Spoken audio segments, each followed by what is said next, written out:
or noise-making devices during the ceremony. Flash photography is strictly prohibited as it interferes with the official recording of the ceremony that is being produced. There is also no eating or drinking in the theater. And now, let us welcome our graduates. Please rise and remain standing through the national anthem.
We'll now invite Reverend Bowen to the stage to give us the invocation.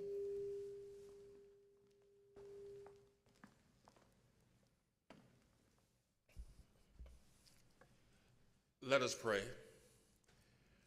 O thou who is known by many names and answers to them all, we thank you for these graduates. You are not unknown to them. You are the source of good. You are multilingual and non-binary. They have called out to someone and something has answered. Some have called upon you using the language of hope and not just the pretty words of prayer. And some have used some other choice words. It is evident today that you have heard them because here we are, graduation day eve, and we say thank you. The court of public opinion said that they could not make it, but 3 years or more, they appealed to a higher court, and we say thank you for the verdict. And we thank you for the best faculty and staff at the best law school in the world. We thank you for the family and friends who memorized the lyrics to our song and sang them back to us when we have forgotten the words.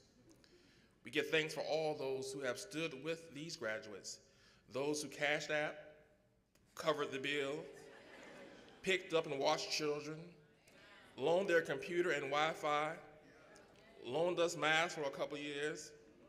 Thanks for those who encouraged them when they felt like giving up, dropping out, and closing down their social media accounts. We give thanks for their journey, the journey that has taken them from thought to dream to application to acceptance to enrollment to graduation and now to celebration.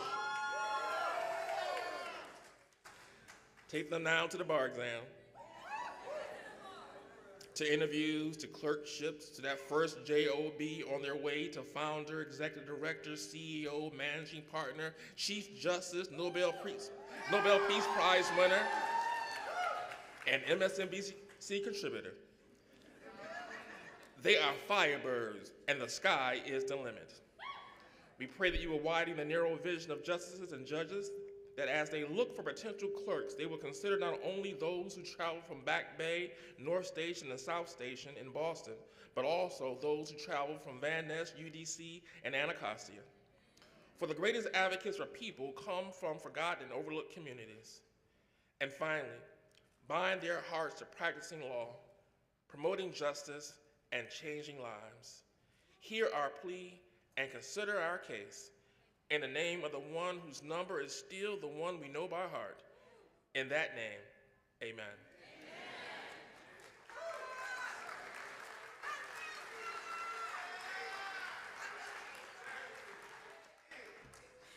Thank you, Reverend Bowen. You know how to get us started. Thank you so much. You all may be seated.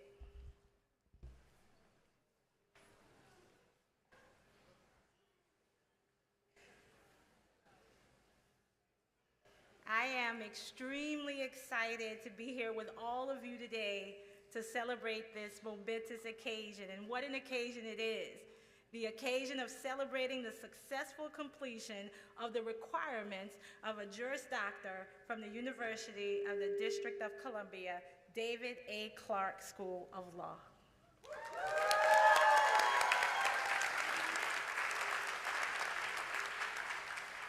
To the Board of Trustees, President Ronald Mason, Chief Academic Officer Dr. Lawrence Potter, Cabinet members, faculty, staff, members of the DC School of Law Foundation, and of course, our amazing graduating students, welcome. My name is Dr. Twinette Johnson, and I am the Interim Dean of the Law School. When I started this speech, I said this was a momentous occasion. And it is momentous because we are here today to celebrate the accomplishments of our UDC Law students. The long nights studying, the missed events because there was an exam or paper due, the changed plans to catch up on schoolwork, the focus, the grind, and today, the triumph.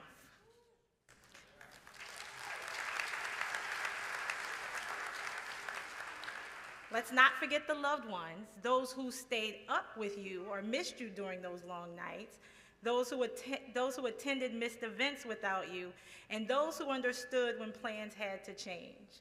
Parents, life partners, significant others, grandparents, uncles, aunts, cousins, neighbors, friends, and all loved ones. For the support you have given to these graduates in helping them to reach this milestone, today we salute you.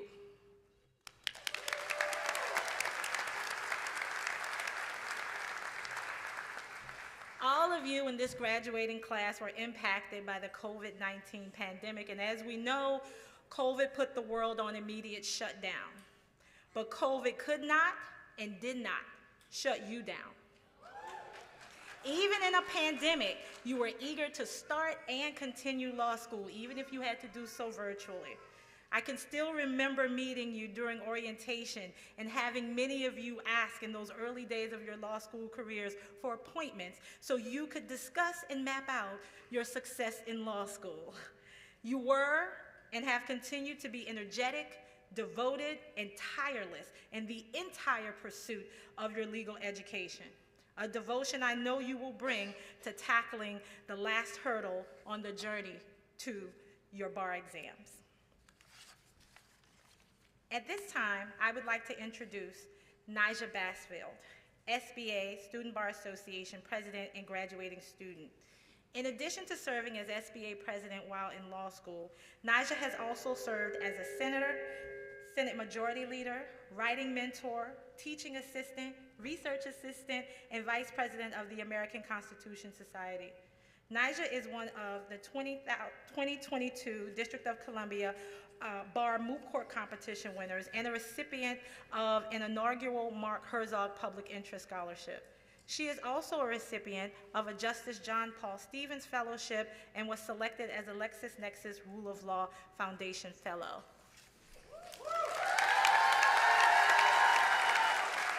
Welcome, Nyjah.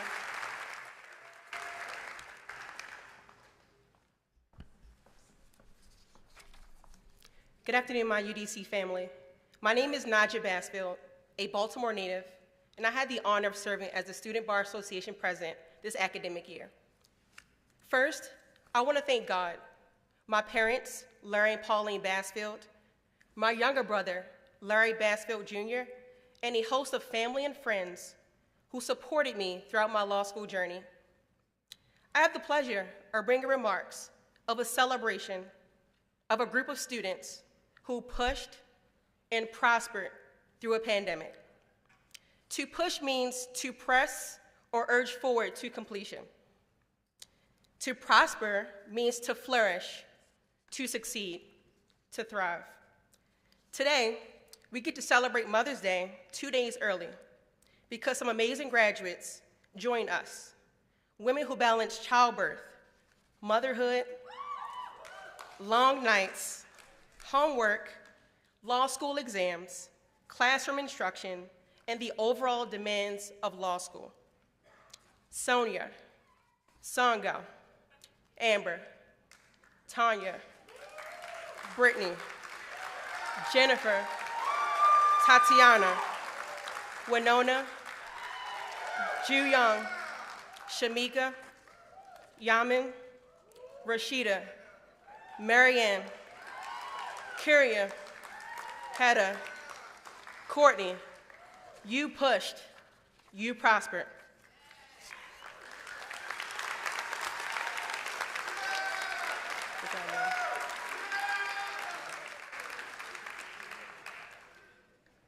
We celebrated Black History Month a few months ago, but let's not forget, statistics show that African Americans make up less than 5% of lawyers.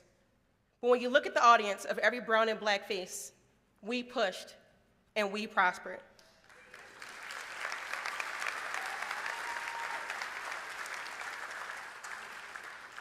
My colleagues and I navigated the killing of George Floyd, overcame naysayers, COVID-19, the overturning of Roe v. Wade, a violent attack on democracy, mental health challenges, personal issues, and a plethora of tragedies and obstacles, but my class pushed and my class prospered in a pandemic.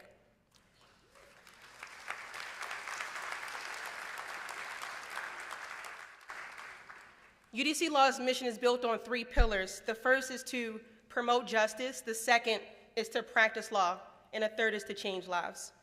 First, it started with each of you in the audience. From birth, you taught us to do what is right, to love one another, and to respect people.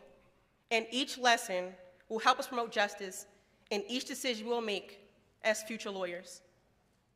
And second, we owe the ability to practice law to this fine institution and to those individuals sitting behind me. Phenomenal, well-versed, and well-educated law professors taught us. And because of them, this class, they know the United States Constitution, the United States Tax Code, how to write a client letter, how to represent individuals in court, how to write essays, how to answer multiple choice questions, the restatement second of contracts,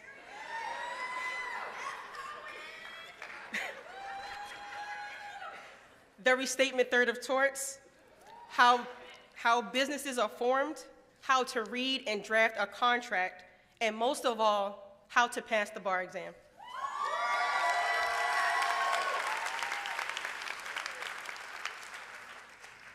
Lastly, my favorite pillar is that we are taught to change lives. In class of 2023, there's a 14-year-old boy facing a murder charge waiting for your representation. There's a corporation waiting for you to merge it. There is a low-income taxpayer waiting for you to help them finally get an installment agreement. There's a family waiting for you to help them with their application for asylum. There's a friend or family member waiting for you to help them finally file that nonprofit paperwork. And there is a group of people in a marginalized community that are waiting for you to stand on the Senate floor and help them pass legislation.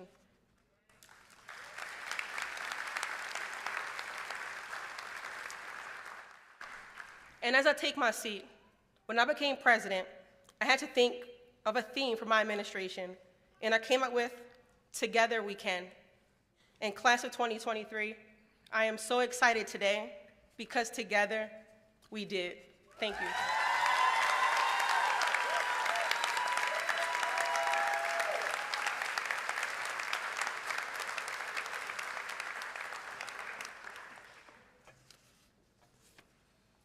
We are so fortunate to be a school in a collection of schools at this wonderful university. And as you can imagine, other schools in this university are having events just like this one today. And so our Chief Academic Officer, Dr. Lawrence Potter, who is here with us today, has to make sure he can give those other schools the benefit of his presence. And so I just wanted to express his regrets that he may have to leave us a bit early so that he may join those other schools in their celebrations.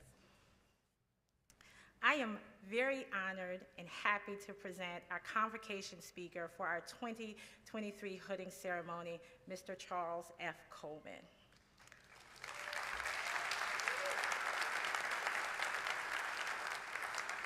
Mr. Coleman is one of the country's preeminent voices at the intersection of race, civil rights, criminal justice, and social inequality.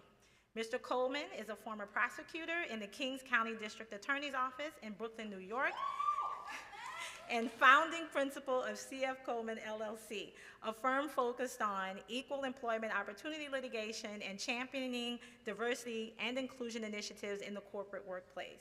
Mr. Coleman's innovative yet pragmatic perspective steers the fight for diversity and cultural sensitivity and against unconscious bias in the workplace and in entertainment.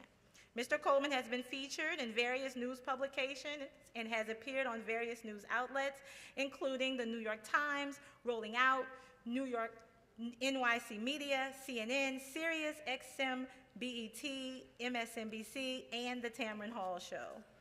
As a writer, he has contributed to Ebony Magazine, The Huffington Post, The Griot, and others. He is also an executive producer of the web series Black Brilliance 360 and co-hosts The Binder, The Rapper, and the Charles F. Coleman podcast. In 2018, Mr. Coleman launched the nonprofit CFC 40, as in Community for Change. The organization partners with local organizers to support ongoing efforts to aid marginalized communities. And while Mr. Coleman is a two-time graduate of Howard University, earning a Bachelor of Arts degree in political science, as well as a Juris Doctor, today he is a Firebird. And I know personally from our conversations that his excitement to be our speaker today is only matched by the humbleness and devotion he brings to his work as an activist for change. Mr. Charles Coleman.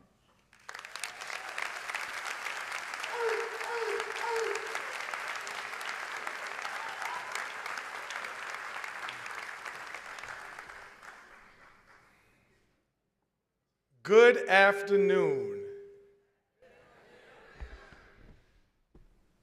To President Mason, Dean Johnson, the very distinguished faculty and staff here at the David Clark School of Law, I bring you greetings. To the family, friends, loved ones, spouses, partners, well-wishers, onlookers, sons, daughters, brothers, aunties, grandmamas, everyone who is here in celebration, I say to you, welcome.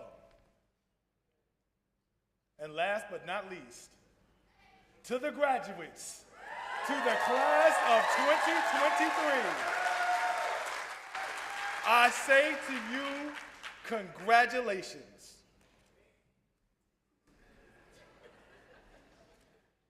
It was literally 19 years to the day that I sat where you all are sitting right now for my own hooding ceremony in this very city. And I recall that day with great happiness. I recall sitting in that chair, brimming with excitement. There had been a prominent civil rights attorney of the time who was selected to bring forward remarks at my hooding ceremony. And as I sat there, I waited with bated breath, anticipating words that would guide me into this new space. And that attorney stood up and proceeded to deliver one of the worst, boring, most unimaginably unhelpful speeches that I have ever heard. And so with that, I must extend to you, this graduating class, my deepest apologies and condolences. Because as someone who has pledged their life to equal opportunity, I submit that this is my turn to do the same to you.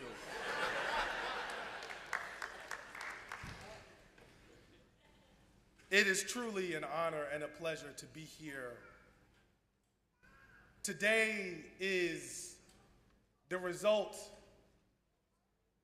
of dreams, not only of your own, but of your families. Today is a day that many of you all imagined but could not yet see. And now we are here.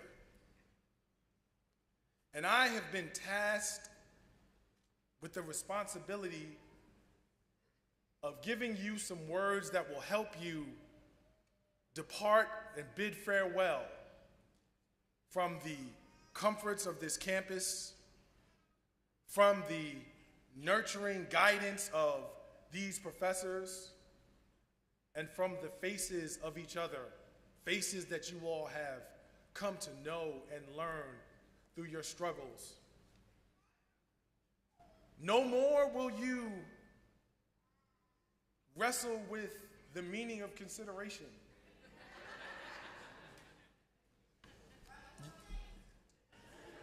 Your days at Blackacre are done.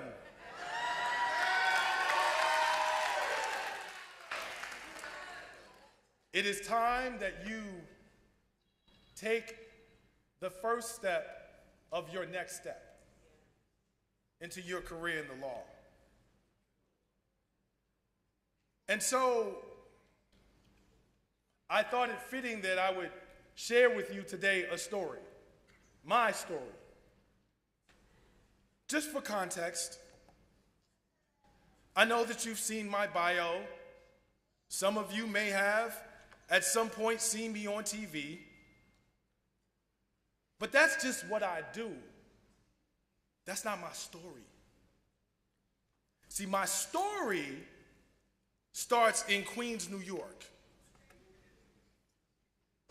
As a gifted and talented, but equally lazy young man,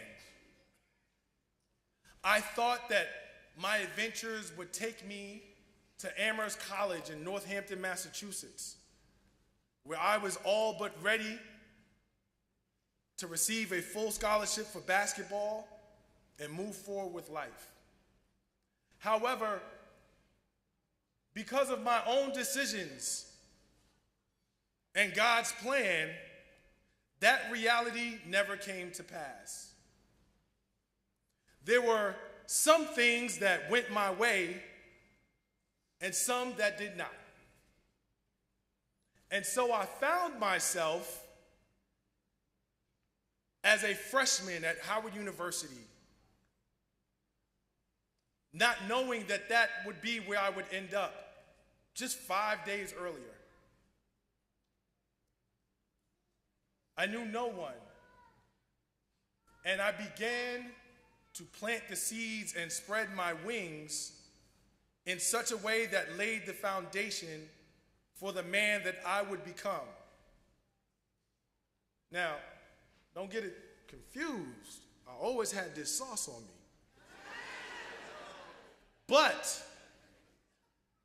there were still some things that went my way and some that did not.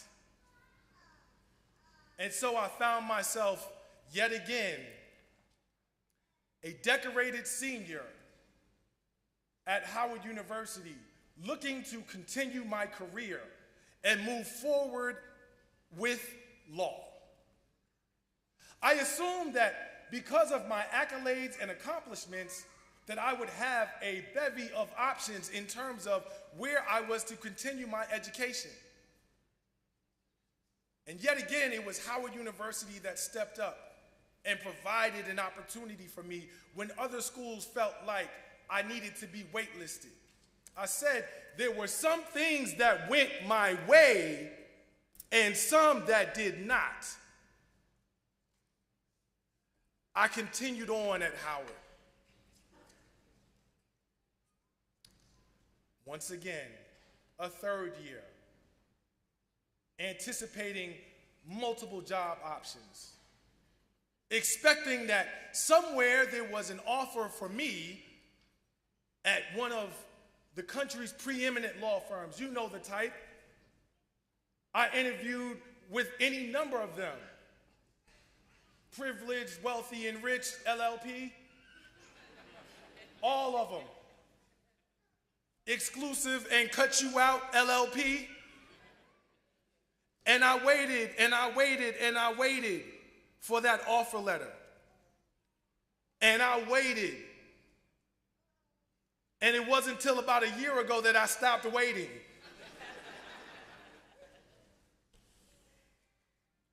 And I found myself yet again in a space that I had not anticipated. I took a job as a prosecutor in Brooklyn, New York, at the DA's office. At the time, I was making $45,000 a year. I had classmates who had gotten that letter that I was waiting for, and they were at exclusive, affluent, and wealthy, LLP. And many of them had salaries that not just doubled, but tripled what it was that I was doing. I felt like a failure. I felt like an abject failure. There were days that I questioned every choice that I had made. There were days that I was brought to tears. At that time, for perspective, my budget was so tight that every other week, not every week that I got paid, every other week, after saving and bills, my one indulgence, my one splurge was a milkshake.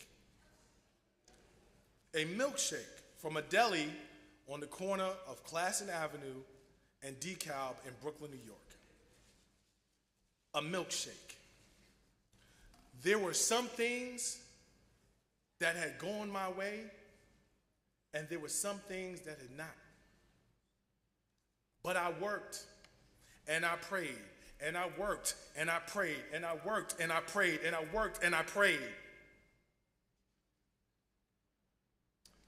And then I decided to leave.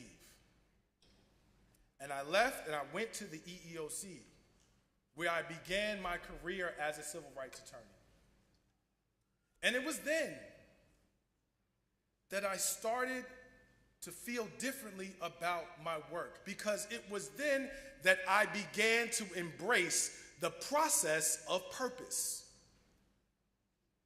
The process of purpose.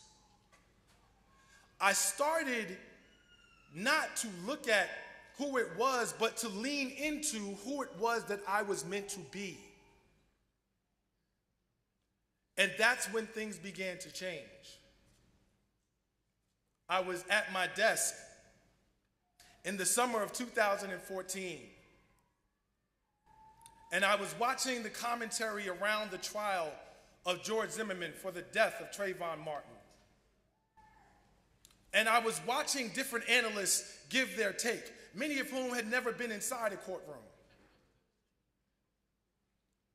And I said, who are these bozos? I picked up the phone and I called my good friend April Turner and I said, you're a communications expert. How do I get on TV? And I remember just as clear as day, she said to me, oh, you want to get on TV, huh? I said, yes. She said, well, you got it right. That's how producers find you, and that's how you end up in the space that you say you want to be in. And so I wrote. And then I wrote again. And then I wrote more and more. And I wrote and I posted anywhere that would post my work.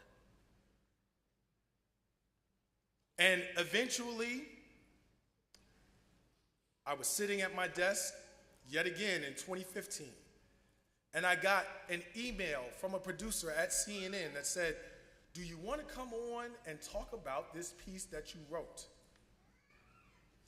I think you need to understand what I'm saying to you. There are some things that went my way and some that did not. I share that story with you for two reasons. The first is, you all in just a moment's time will have in your hand a key unlike any other key that you have had. That diploma in your hand is a key that will literally unlock an infinite amount of success, because it gives you the ability to define what success looks like for you. However, if you tie your financial compensation to success, you will put yourself on a hamster wheel that you cannot get off of. Marry your work with your purpose. Engage the process of purpose with intention and authenticity, and you will never worry about a comma, a zero, or a decimal point. For you to limit your dreams, your aspirations, your career path by a salary is to miss the great majesty of what it is that you will be holding in your hand.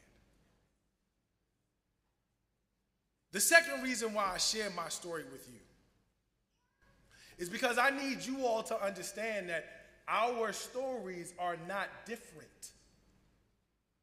It is easy for you to sit where you sit and somehow believe that my story is different from your story because of where I'm at now. And I submit to you that nothing could be further from the truth. On literally the second Tuesday of law school, I walked into civil procedure at 9 a.m. and Professor Cynthia Mabry looked us all in the face and said, you all must leave immediately because there has been an attack on the World Trade Center and the Pentagon.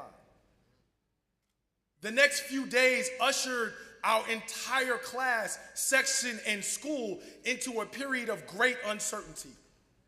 Employers began to shut their doors. Some rescinded offers. And all of a sudden, this path that we thought was so certain and so sure seemed to evaporate right from under us. There were things that had gone our way, and now we were facing some things that weren't. But my story is no different than yours. To start and go through a career in law school in the midst of a global pandemic, the likes of which we have never ever seen before, and also traverse very uncertain waters of unsurety. That is not a difference. Our stories are not different. The individual notion of perseverance required to be right now, here where you are, is no different. I found myself as a third year expecting an offer letter, thinking that I had done everything right, and expecting that I would cruise through my final semester at Howard Law. That is no different than Carla Hammond, who found herself with one class this semester, only to learn that she had a medical issue that was going to remove her from class for a month before graduation. My story is no different than yours. There are some things that went my way and some things that did not. There are some things that went your way and some things that did not. There will be some things that go your way, and there will be some things that will not. But the thing that I want you to understand is that at the end of the day, the things worked out. All of the things worked out. Everything worked out. Everything worked out.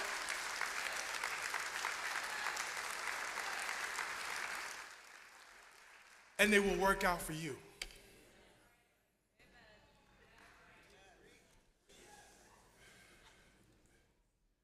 There is a second piece of what I have to give to you before I sit down. And it may be a bit confusing, but it is nonetheless important to understand. It's not about you. It's not. And I know that you may be sitting here thinking to yourselves, what you mean it's not about me? You see all this? I get it. The revelry, the pomp, the circumstance. You got your nails done, your hair done, everything big. You got the shoes, the Jimmy Choos. I get it. The new suits. I love it. But it's not about you. Just 2 days ago, I was having a conversation with a dear friend, and I said, what do you think I should talk about to these graduates? And just as nonchalantly as ever, they continued to walk and said, I don't know, I've never been to law school. But then it hit me. That's actually the point. If you cannot find meaning in the work that you do beyond yourself, then you have missed the point. It's not about you. The times that we are in right now are beckoning for courage, beckoning for social engineers, beckoning for warriors who are prepared to step forward with intention, with intellect, and with, most of all, integrity, and stand in the way of forces that would take us back, and say to those forces, not today. It is not about you.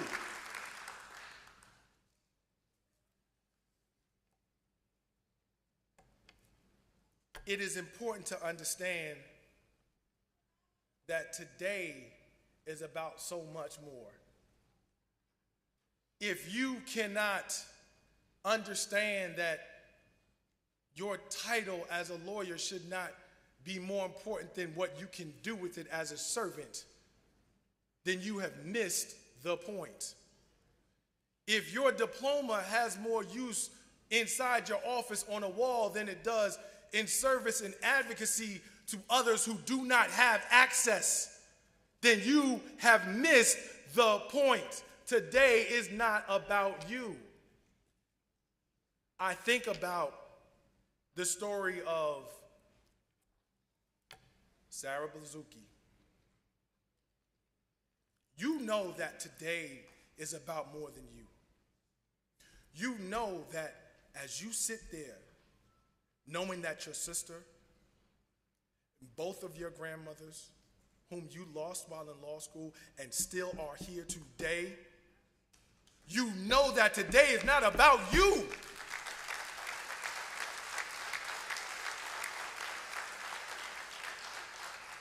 That is all of our stories. All of us have a story. And we understand that that story is what makes us who we are, but also gives meaning to what we do. The last thing that I want to say, and I will sit down after this, I borrowed that from the Reverend. That's a trick that they like to do when they want to keep talking.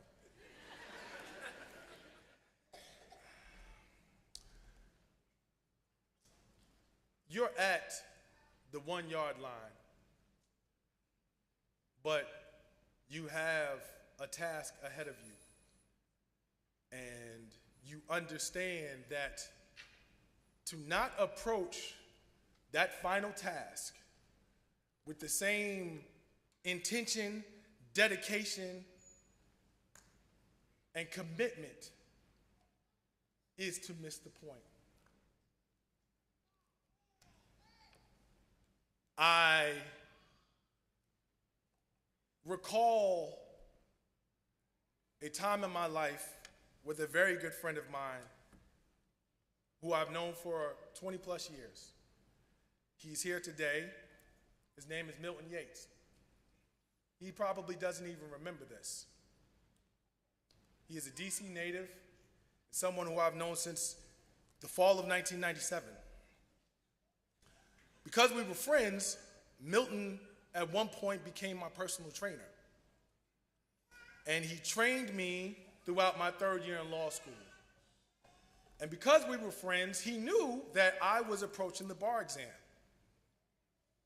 And just days before, we had a conversation. It was brief, but it stuck with me. I told him that I was a little nervous, a little worried, and he said to me quite simply, well,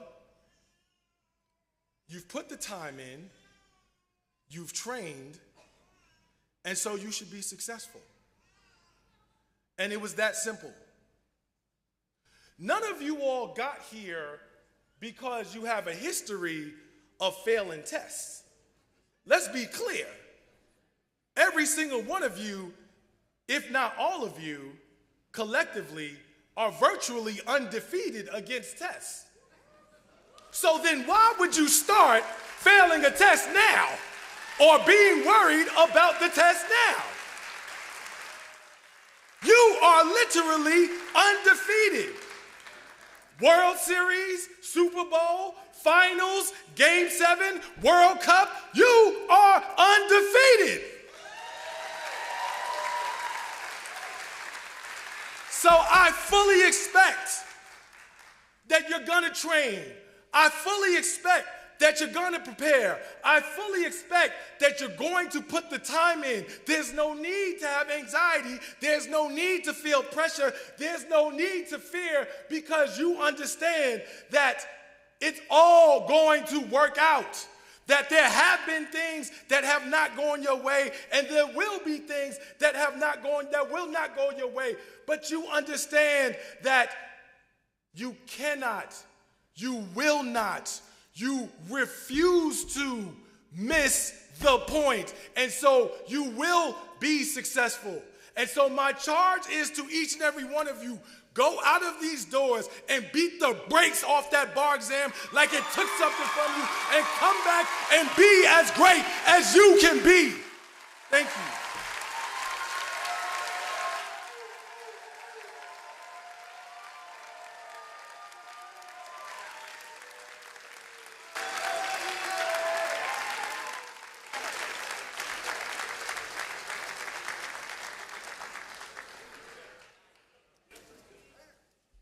Thank you. Thank you. Thank you, Mr. Coleman, for those inspiring words. Marry your work with your purpose. It will all work out. And yes, indeed, you are and you will be, in a couple of months, undefeated.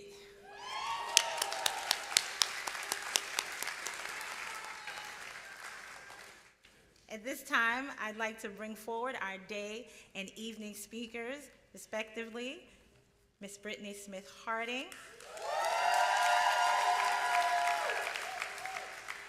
and Ms. Andrea Delatorre.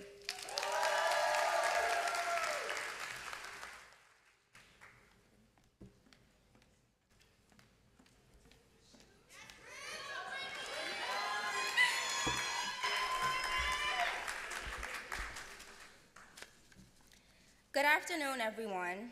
Greetings to the Board of Directors, President Mason, Chief Academic Officer Dr. Potter, faculty, staff, alumni, families, and of course, the class of 2023. A popular lyricist and Brooklyn's very own once said it was all a dream. But today, by the end of our weekend, our dream of being a lawyer will be reality. I am honored to have been selected by my classmates as the day class speaker. We are a unique class, and we have faced many unique challenges over the last 3 years.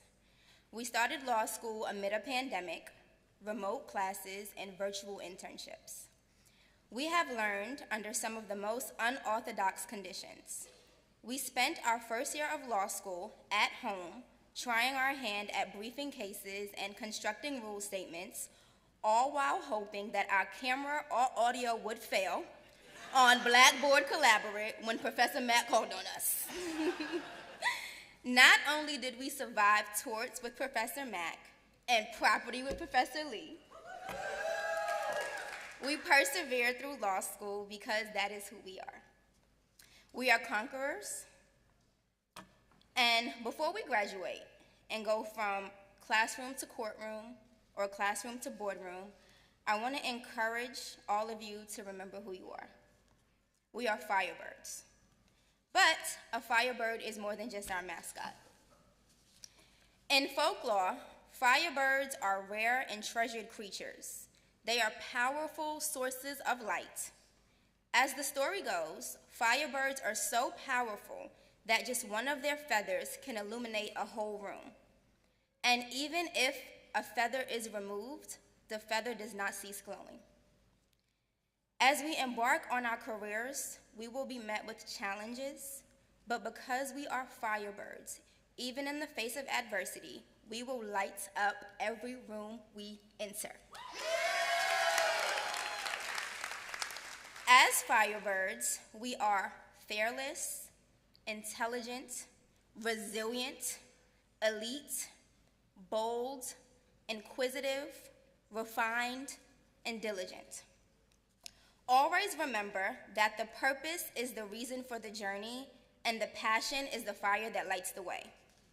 Knowing this, I'm confident that we will practice law, promote justice, and change lives. To our families and loved ones, despite our short tempers during finals week, and our inability to care about virtually anything else outside of our selfish, yet noble, ambitions to become lawyers, you've stood by our side every step of the way. And for that, you all deserve a standing ovation. Graduates, please stand and join me in giving all of our loved ones a standing ovation.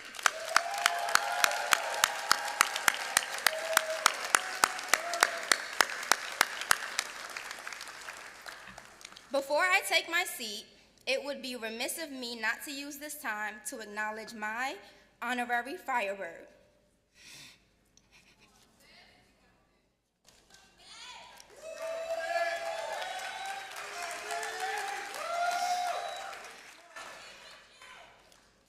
My daughter,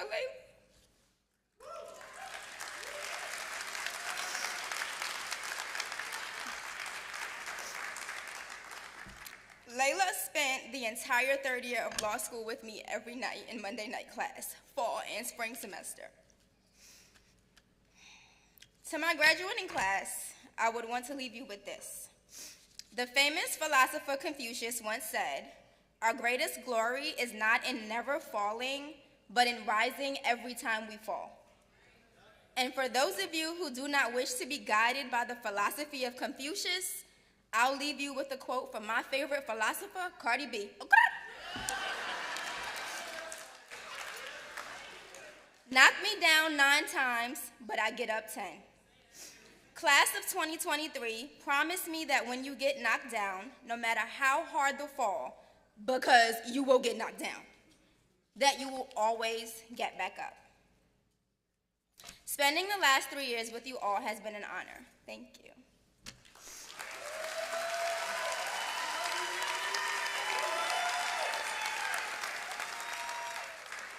Now I would like to introduce my fellow graduate and the evening class speaker, Ms. Andrea Stephanie Delatorre.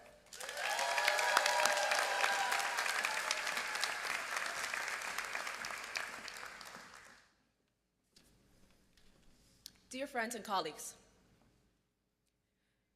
to whom much is given, much we require. UDC has given us so much, including affordable education, a top clinical program, small writing classes, and now a free commercial bar course. We have all the tools we need to succeed. We have overcome so much in the past 4 years. Many of us have taken courses every semester, including summer and turbo courses. When we registered for school, we never imagined that in our second semester, after spring break, we would not return in person instructions for almost 2 years. Our law school experience drastically changed overnight. Our homes became the place where we would turn over our work and toil from 9 to 5 in our work computers, and then open up our personal computers from 6:15 to 9:15 for evening classes, and then study. For almost 4 semesters, we had no separation from home, work, and school. We are a unique cohort because we worked while attending law school, despite not knowing when we would return to work and school. We continue our engagement in lively classroom discussions remotely. We have many remote study sessions, way to the late at night. Yet, we quickly adapted to our own circumstances and prevailed. We have been fueled by our dreams, our passions, and our desire to serve our communities and change the world. Today, some of us become the first lawyers in our families. The Cons founded the UDC with a mission of public service. Their legacy has taught us the importance of serving the public and giving back to underserved communities. We completed 40 hours of volunteer work in our first year. During our clinic experience, we represented clients and completed over 450 hours, all while working full-time. In addition, our evening cohort has contributed thousands of hours of giving back to the District of Columbia. Everything we do is to make this world a better place. We are the future public defenders, prosecutors, judges, general counsels that will advocate for justice. Our past 4 years, we have grown as a family, literally. Some classmates became mothers. My sisters in the law are proof that women can do anything they put their minds to.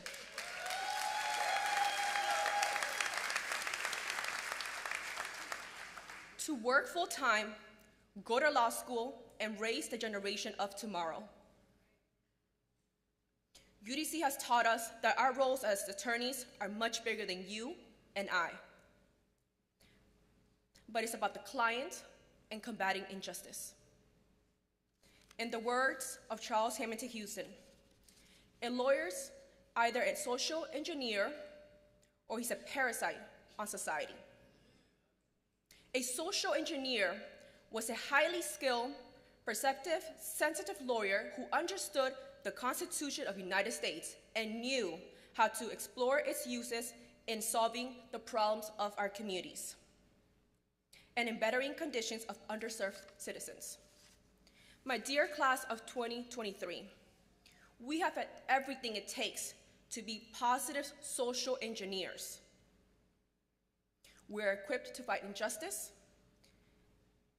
thanks to the hard work and dedication of UDC administration, faculty, and staff.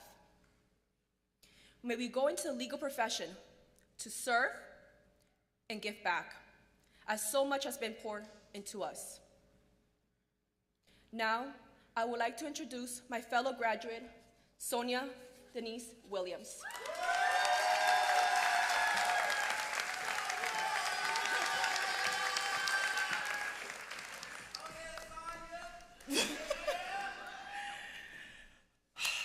Our time at UDC Law has been beyond incredible. I am most proud of the way we worked together to accomplish our goal of paying it forward, a tradition that began with the class of 2022. Although we are small in numbers, we are mighty, and we worked diligently over the course of the last year to raise funds to support the next class, the class of 2024, with bar preparation materials so that when it's their turn to take the bar exam, they have the support that they need to focus on passing. I'd like to take this opportunity on behalf of the class of 2023 to thank the class of 2022 for their inspiration and investment in us. It is my distinct honor to present this check for $8,260 to you, Dean Johnson, for the class of 2024.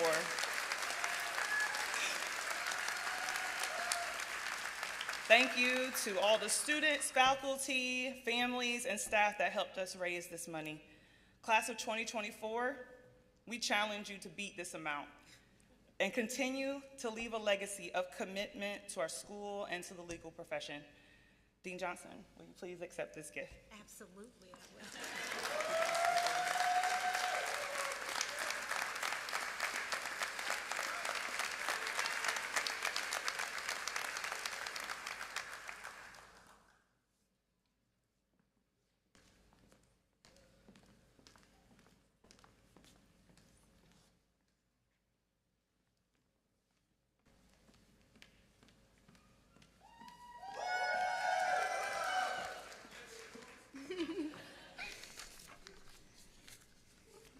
The class of 2023 had the pleasure of selecting 3 classmates to honor with 3 named awards. Honorees, please approach the podium from audience left when your names are announced. The first award is the Judge Pryor Legacy Award. This award is given to a graduate who, in keeping with the David A. Clark School of Law's mission, has demonstrated academic excellence, has provided service to his or her community and student body, and has made a strong commitment to public service. The class of 2023 has selected Nija Bassfield as the recipient of the 2023 Judge Pryor Legacy Award. Just as Judge Pryor carried empathy and fairness into his work at UDC Law, Nija Bassfield embodies those same values. Nija has focused on multiple low-income endeavors, such as representing individuals within the tax clinic as a LexisNexis Fellow, developing a project using technology for clarity on criminal charges or judicial topics, and as a resume writer who prepares resumes to ensure all people have freedom to compete for the best opportunity. Nija maintains academic achievement and focuses on public service. Nija is the president of the SBA and has received multiple accolades. Nija's involvement in her church's youth department as an instructor, mentor, coach, and entrepreneur rounds out her professional and personal abilities. Nija Bassfield, everyone.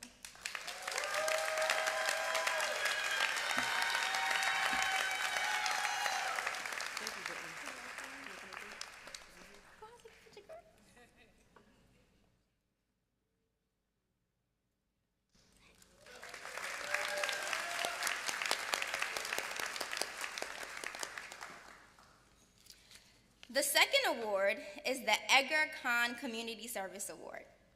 This award is given to a graduate who has demonstrated an exemplary commitment to community service by providing outstanding leadership in his or her community in order to benefit others.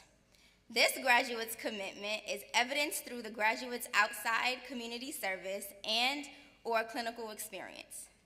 The class of 2023 has selected Sonia Denise Williams as the recipient of the 2023 Edgar Kahn Community Service Award. Sonia Denise Williams is a wife to an active duty Navy submariner, a mother to a 7-year-old Power Ranger, and a Navy veteran. During her time at UDC Law, Sonia has contributed more than 1,000 clinical hours in the Whistleblower Clinic, the Community Development Legal Clinic, and the Tax Litigation Clinic. She has served as the 2L Class Senator and the Military and Veterans Law Society President. She has organized many class events to enhance camaraderie within her class. Sonia was one of the 3 advocates who petitioned and established a lactation room on campus for mothers. She also advocated for veterans benefits at the main campus and changing tables to be installed in UDC Law's campus.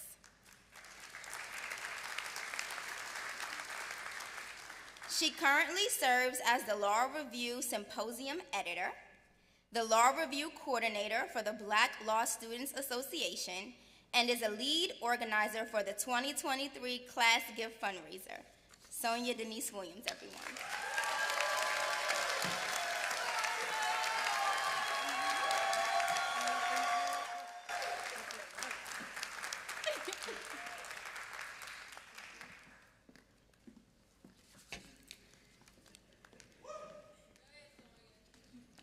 The final award is the Unsung Hero Award. This award is given to a graduate who has worked tirelessly behind the scenes to improve the law school and surrounding community. This graduate is always helping others but does not have an SBA leadership position. Despite their hard work, this graduate never seeks and rarely receives recognition for their kindness. The class of 2023 has selected Alexis McNeil as the recipient of the 2023 Unsung Hero Award.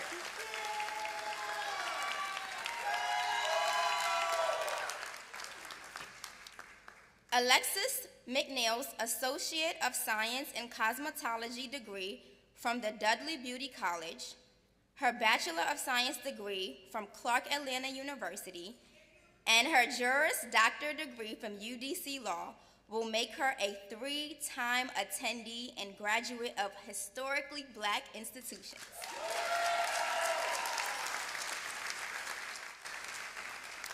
While attending law school, Alexis has maintained a cosmetology business that caters to women throughout the District of Columbia, Maryland, and Virginia. Her experience has led her to intern with organizations which provide legal information and resources to victims of domestic violence and others needing assistance with civil and family law matters. Additionally, Alexis has dedicated over 750 hours as a student attorney in the Community Development Legal Clinic and the Criminal Law Clinic, working with DC business owners in transactional matters as well as DC residents in need of criminal legal assistance. Alexis McNeil, everyone.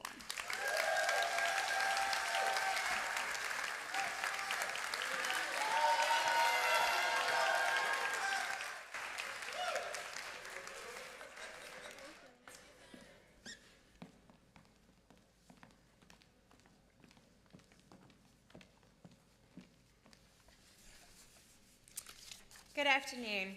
My name is Lindsay Harris, and I'm the Associate Dean of Clinical and Experiential Programs at UDC Law, and I have the pleasure of announcing this year's Clinical Legal Education Association Award recipients.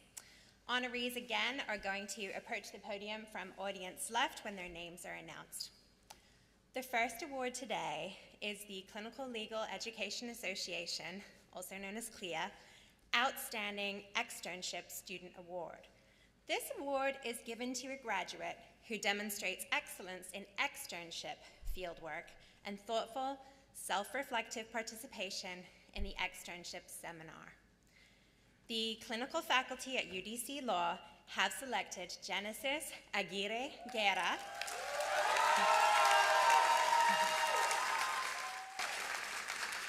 as the recipient of the 2023 CLEA Outstanding Externship Student Award.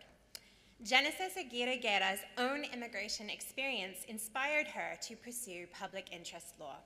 She participated in both the general practice and immigration and human rights clinics, was a summer fellow with Yale Law School's Workers and Immigrants' Rights Advocacy Clinic and the UCLA Center for Immigration Law and Policy, and she externed with the Capital Area Immigrants' Rights Coalition. Through this externship, Genesis researched alternatives to appearing before an immigration judge for bond release from detention and traveled to Pennsylvania to assist a detained client.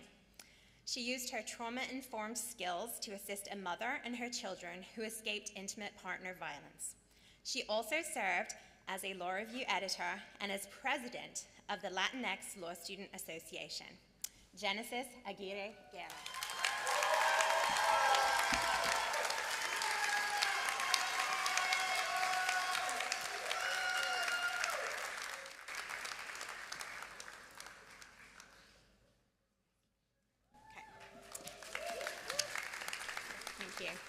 The second award today is the Clinical Legal Education Association's Outstanding Clinical Student Award. This award is given to a graduate who exhibits excellence in clinical fieldwork and thoughtful, reflective participation in the clinical program. The clinical faculty this year have selected Kenya Imani Wejikar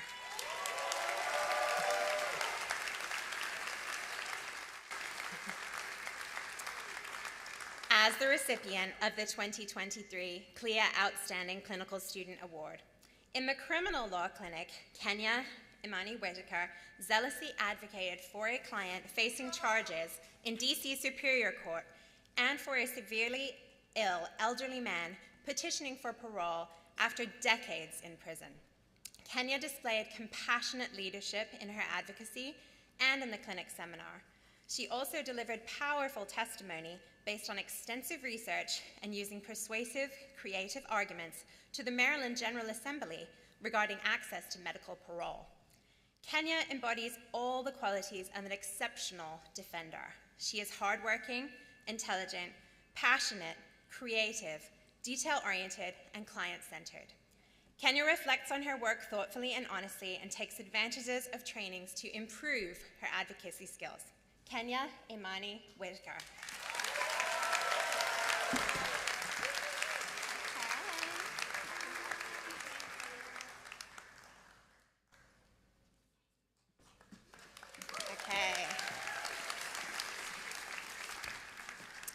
The last award does not come from the Clinical Legal Education Association. It comes from the UDC Law Clinical Faculty, and it is the Outstanding Clinical Team Award. This award is given to a team of graduates who've displayed excellence in clinical fieldwork collaboration. The clinical faculty this year have selected Andrea Stephanie De La Torre and Beth Brodsky as the recipients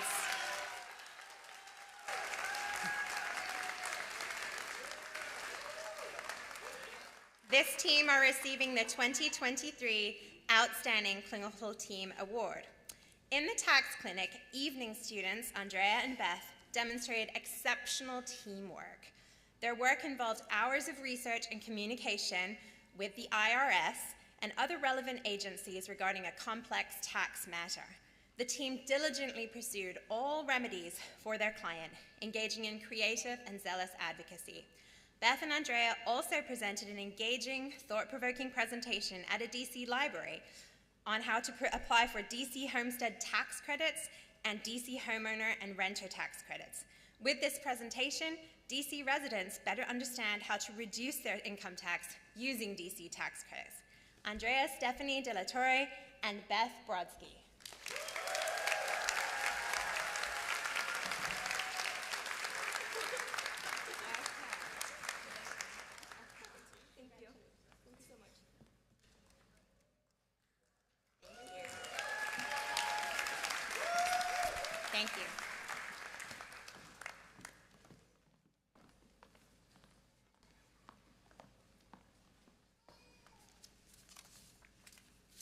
Each year, we recognize some of the leading lights of the graduating class with Dean's Awards.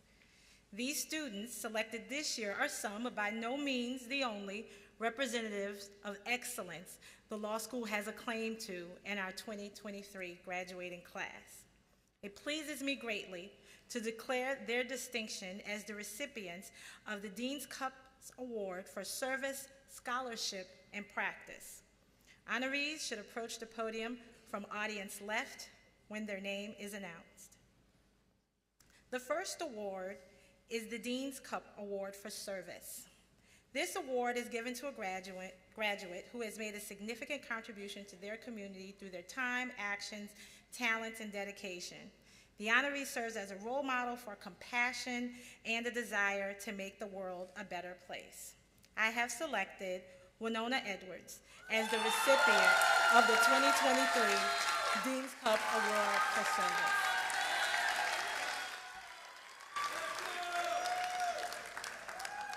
Winona Edwards believes in serving others. It has been her path for over 20 years as a public servant. As a wife and mother of 4, Winona demonstrated leadership in her daughter's schools to invoke change and demand excellence. In 2003, Winona started her career in DC government at the Office of Administrative Hearings and as a legal assistant, and then as a supervisory legal assistant, deputy clerk of court. Then in 2009, when Winona transitioned to the Department of the Navy, she did so as a civilian. Recently, Winona joined the EEO office as an advocate for employees with disabilities. A fierce advocate for underserved communities, Winona plans to serve as a government attorney after graduation. Winona Edwards.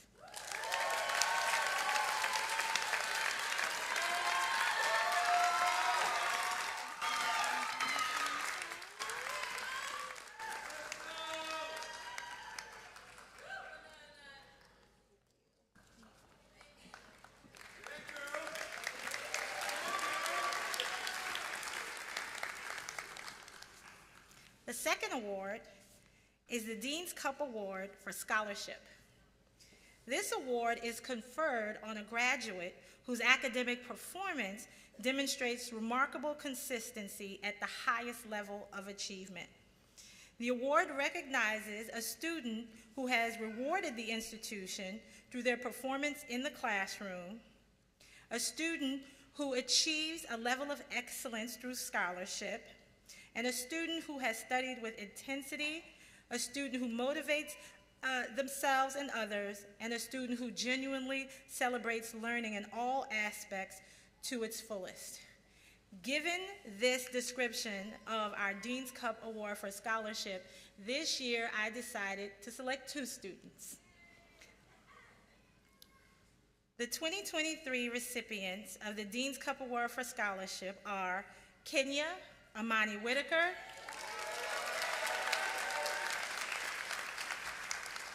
and Sarah Jane Blazuki.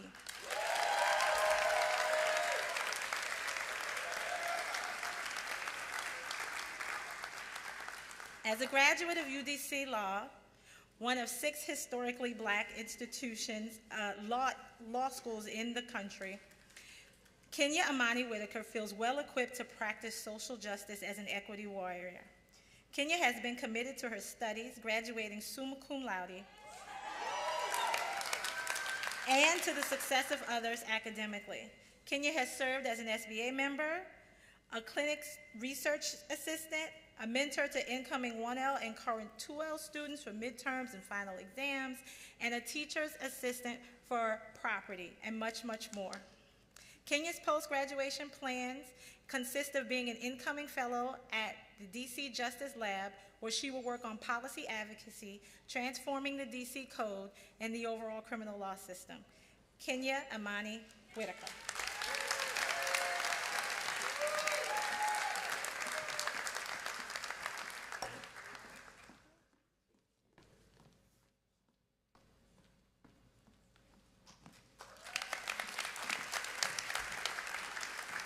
Sarah Jane Blazuki is a first-generation law student who attended UDC Law's evening program while working full-time in communications at the Department of Justice. Sarah is a mid-career student who has spent the past 10 years working in U.S. government communications. Prior to that, she was the editor of the Philadelphia Gay News. Before law school, Sarah was a board member of the Association of LGBTQ+ journalists, where she continues to serve as co-chair of the Style Book Committee, Unity, Journalists for Diversity and Youth Pride DC. She was a co-founder of the LGBTQA Employee Resource Group at the Peace Corps. Sarah has accepted a position with the U.S. Department of Housing and Urban Development's Legal Honors Program. Sarah Jane Blizuki.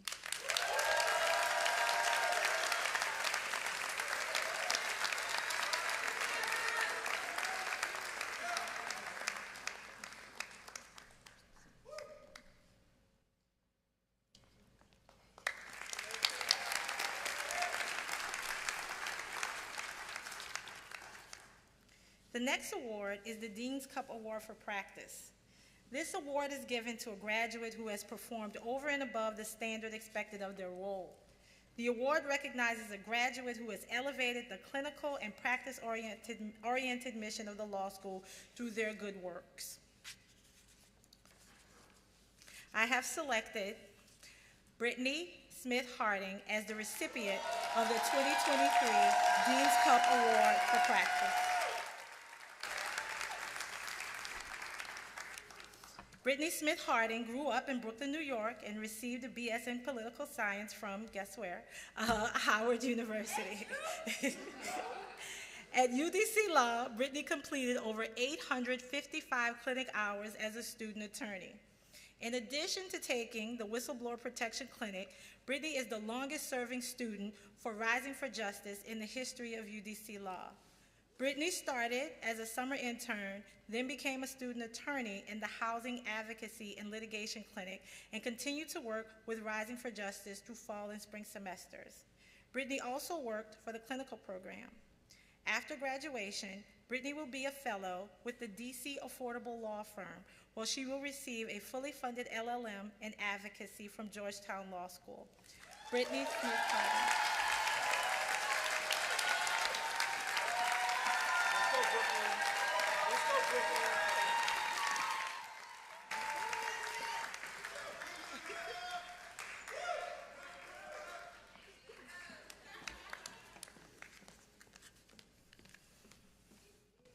The last award is the Richard H. Simsker Prize for Civil Rights Law. This award is given to a high-performing graduate of modest means who wants to work in the civil rights field. The donor has defined civil rights law to include law which challenges discrimination based on race, religion, disability, sexual orientation, gender identity, and the full panoply of such classifications, as well as related work such as disability and voting rights. I have selected Genesis Agidi Guerra as the recipient of the 2023 Richard H. Simsker Prize for Civil Rights. Genesis' desire for civil rights is deeply personal. At the age of 12, Genesis experienced family separation because of her parents' immigration status. Because of this experience, Genesis vowed to work hard and become a public interest immigration attorney. Genesis has been blessed with the opportunity to become an advocate for immigrants through her internships at Yale and UCLA, clinic experience at UDC, her externship at the CARE Coalition. Genesis has solely focused on opportunities where she could serve low-income immigrants who often have their rights curtailed due to lack of representation. After graduation, Genesis will continue her mission as an Immigrant Justice Fellow at the CARE Coalition. I am pleased to note that the Richard H. Simsker Prize for Civil Rights is accompanied by a $1,000 award. Genesis Agiri.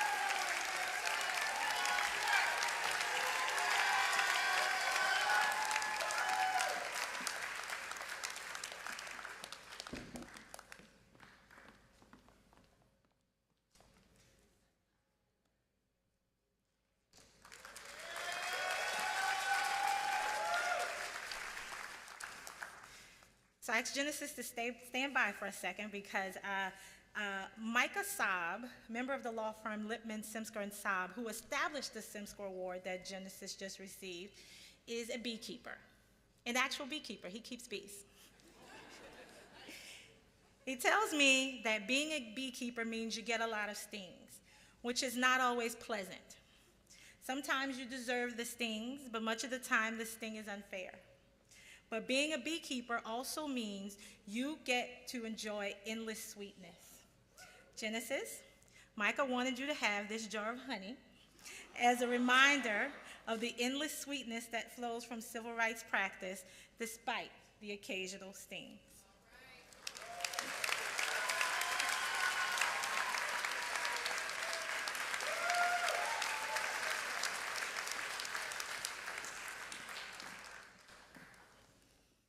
Micah Saab, who is here with us today, also shared a few other things with me. And because Micah believes in endless sweetness flowing from civil rights practice, Micah has just today established with us a second award, the Naomi Ronit Walker Prize in Disability Law. So next year we'll be able to give yet another award, and we thank you for that, Micah.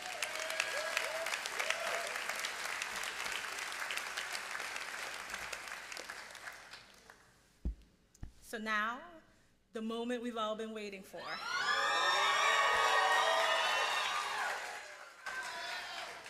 My heartfelt congratulations go to the well-deserved awardees, and with the special awards resolved, we will turn back to the remarkable graduating class of 2023.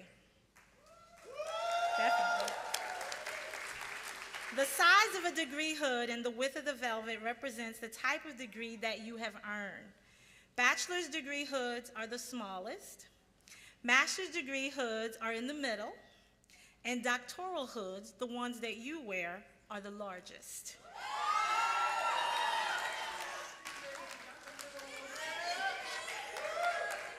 The purple velvet inside of the hood represents the Juris Doctor, the professional law degree. Please join me in welcoming to the stage the graduating class of 2023 for the momentous occasion of the donning of the Juris Doctor hood.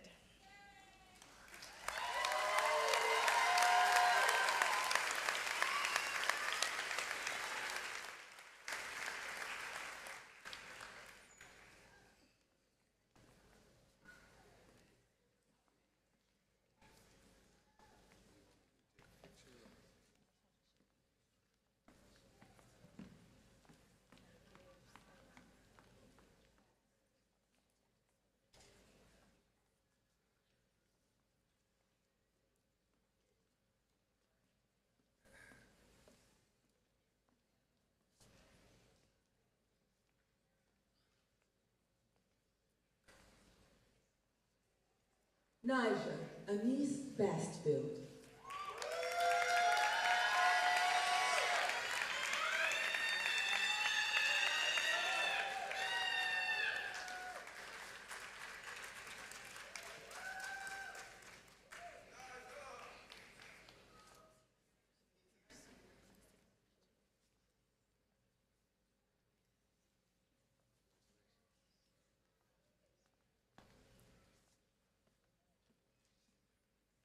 Jennifer Tendy.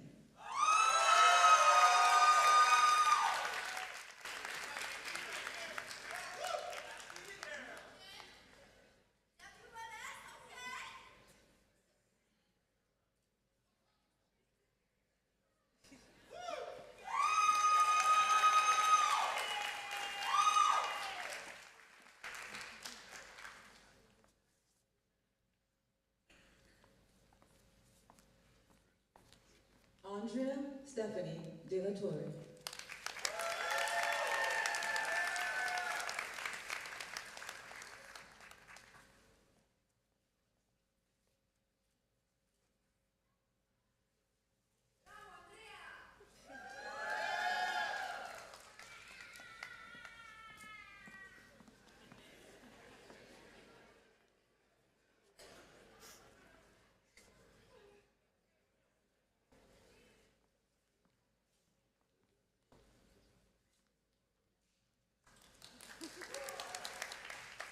Avion Olasumbo Masharia Shutan.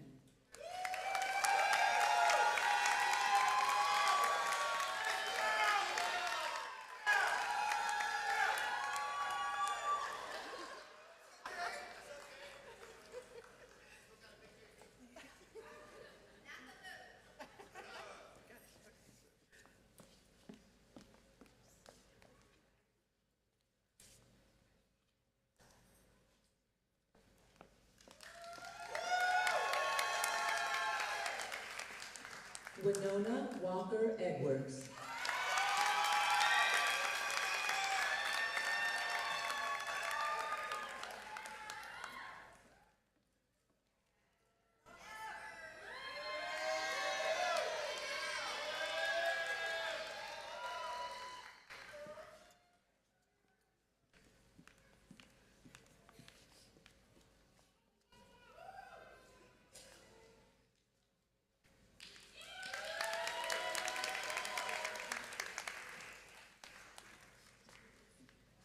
Amber Rashawn Stewart.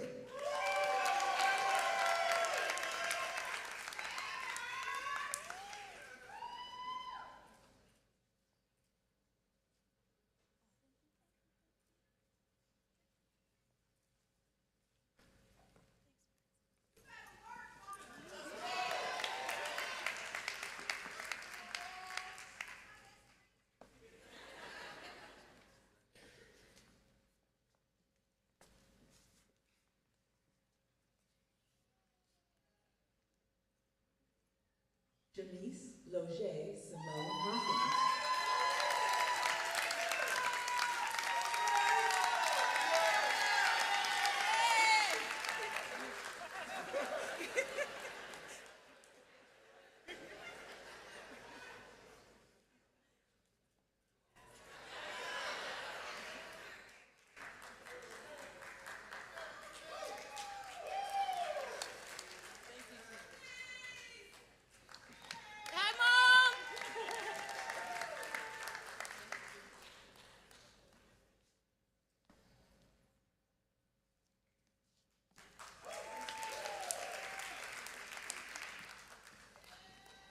Dr. Tanya Michelle Harris.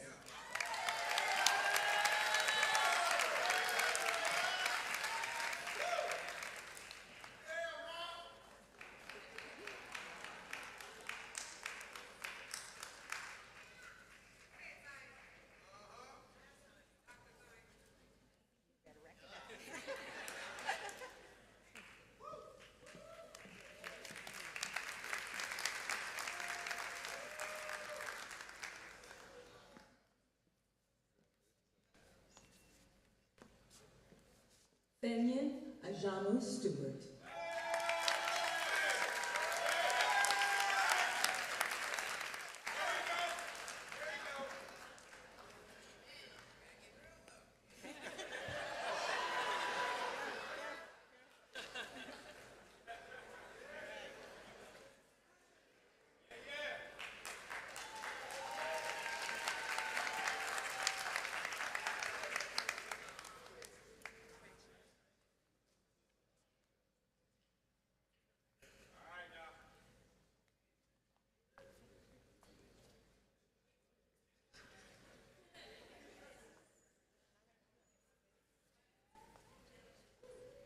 Rashida Renee Clark.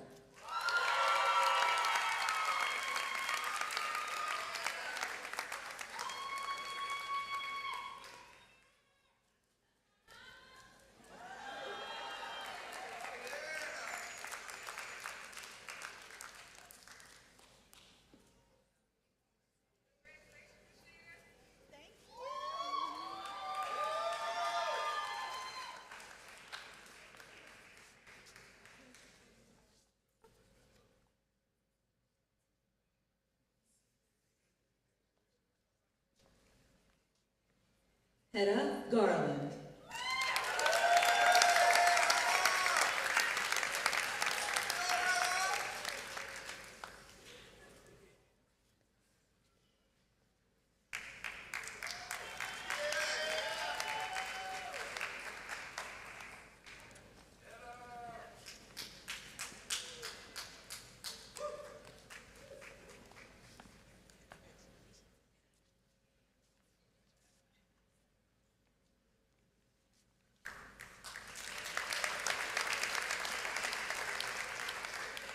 Beth Brodsky.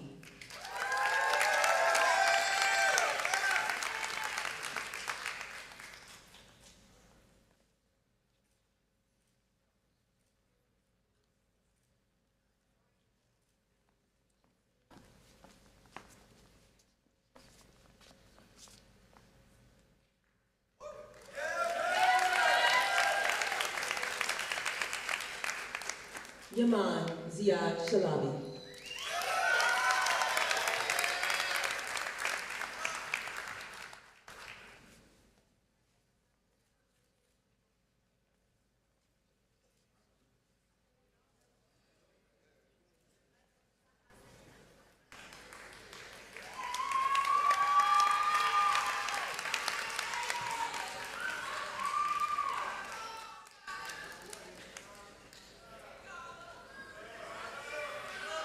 Sarah Jane Blazuki.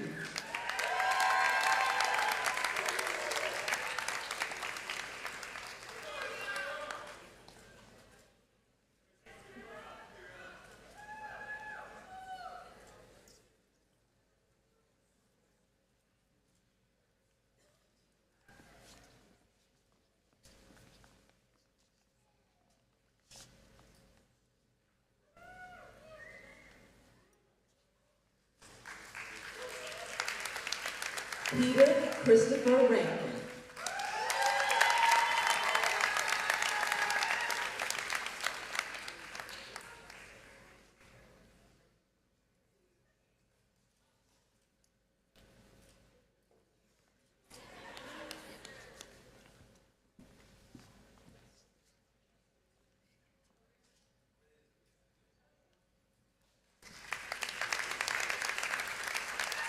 Robert Scott Ward.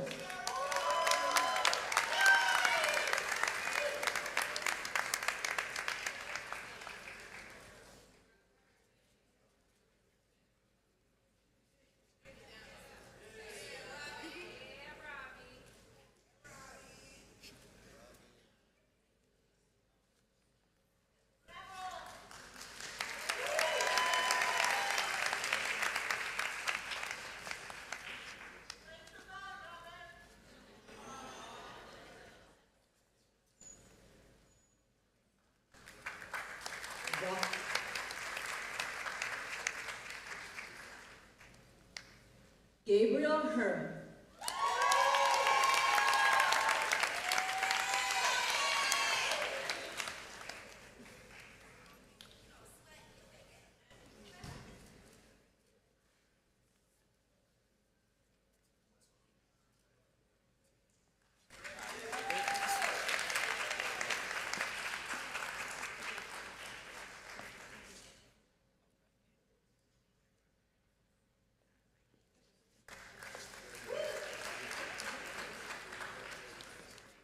Sonia Denise Williams.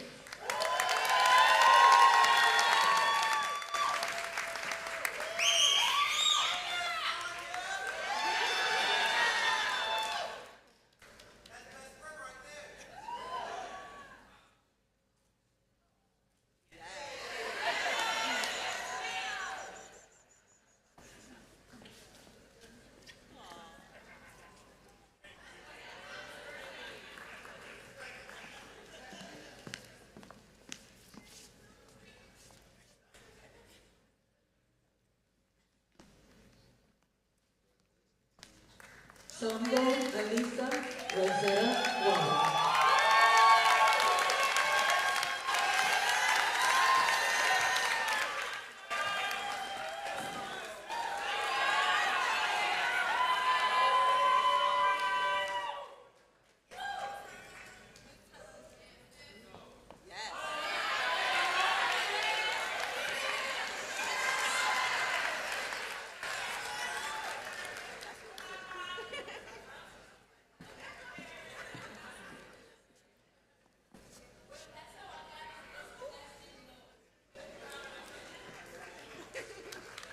Kyria Alicia Hicks.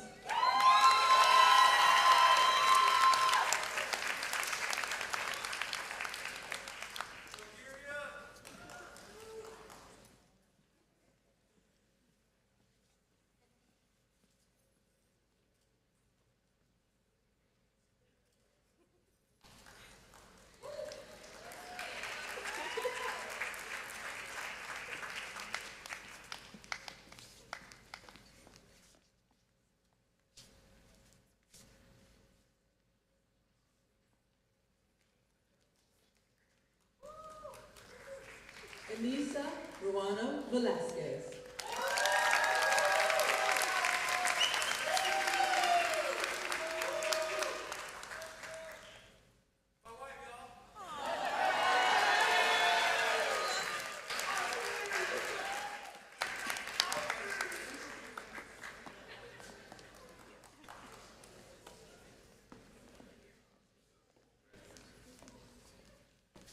Charles De Leon.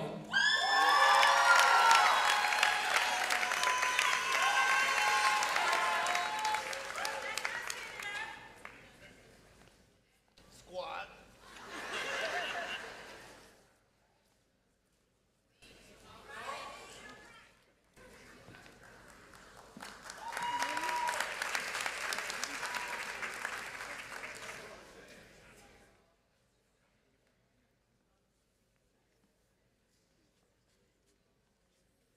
Jose Jean-Baptiste.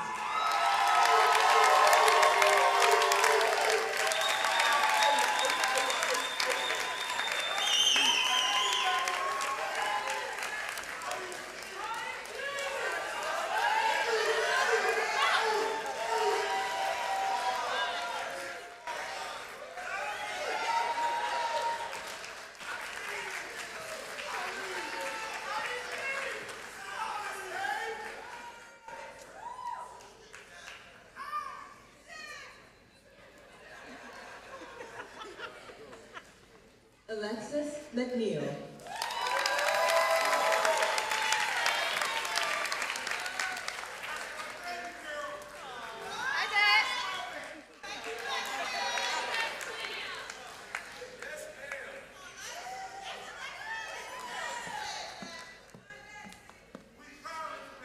Thank you.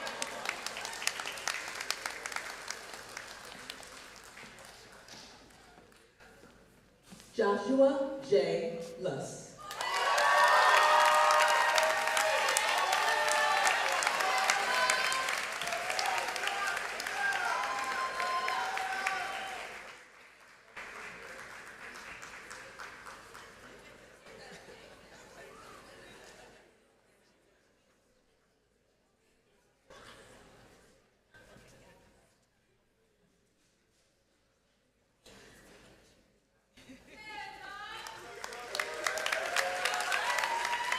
Sean Chow.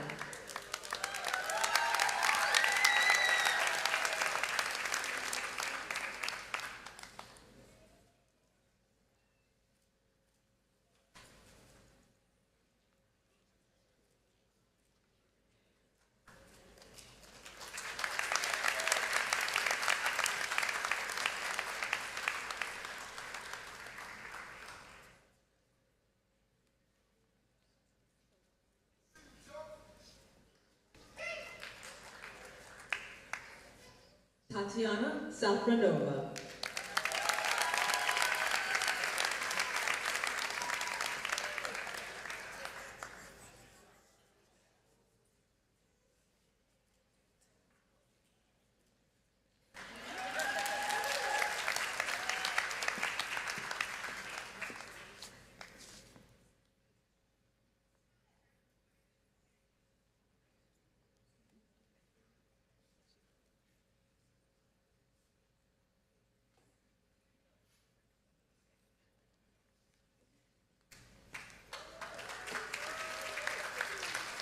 Ashley Patricia Acha.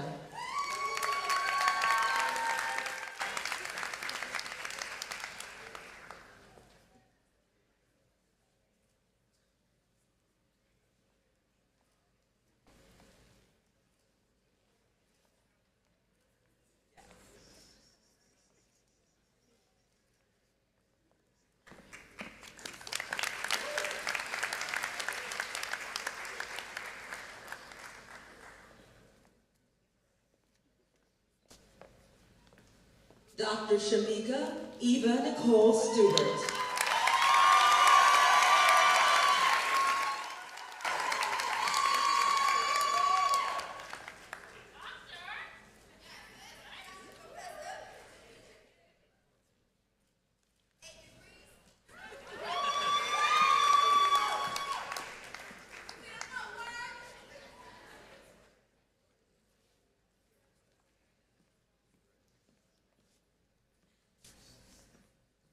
Carla Iman Hammond.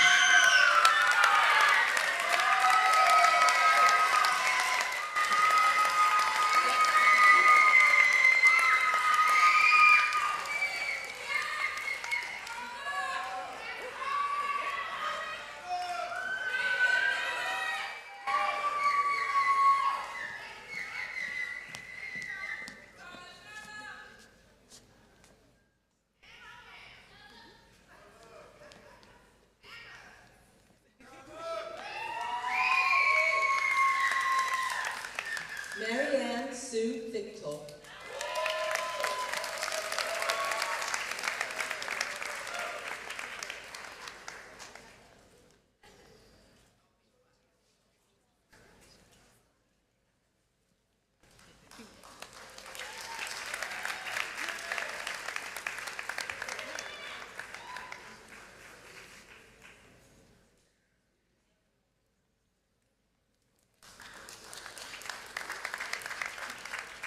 Taylor Mariah Rogers.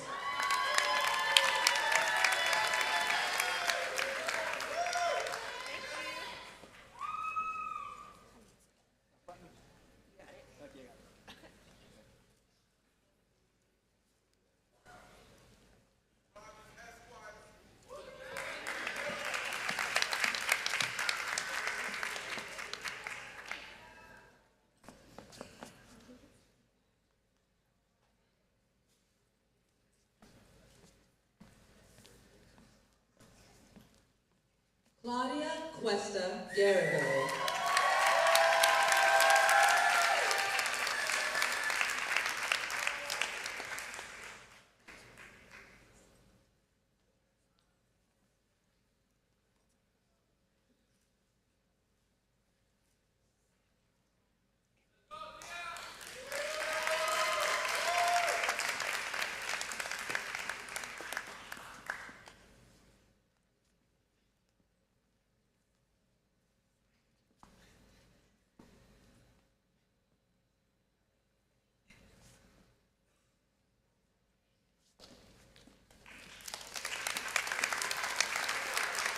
Kenya Imani Walker. Whitaker.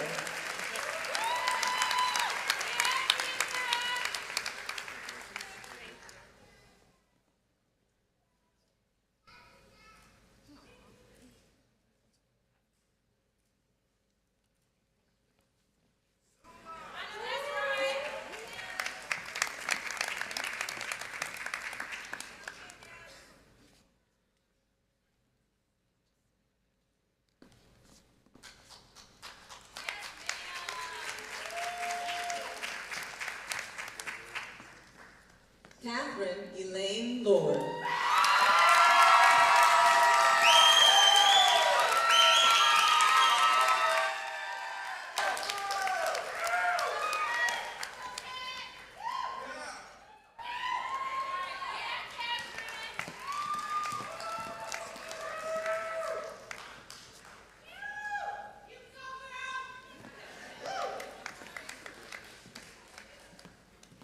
Brittany Smith Harden.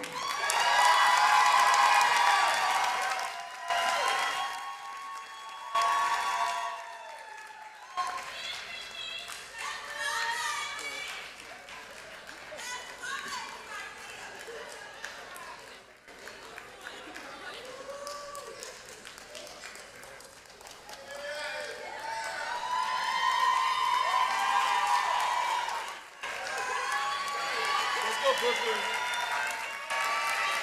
Let's go, Brooklyn.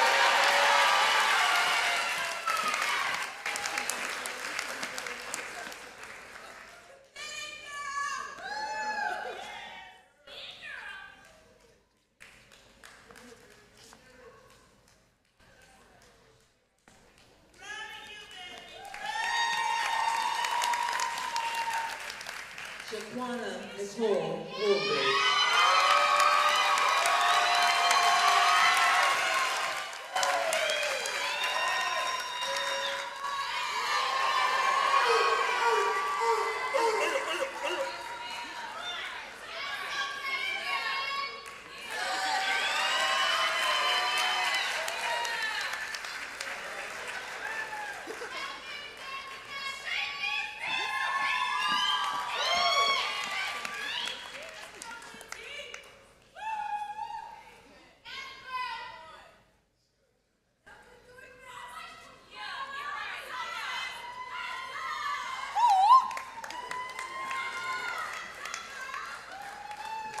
Asia Dion Hartgrove.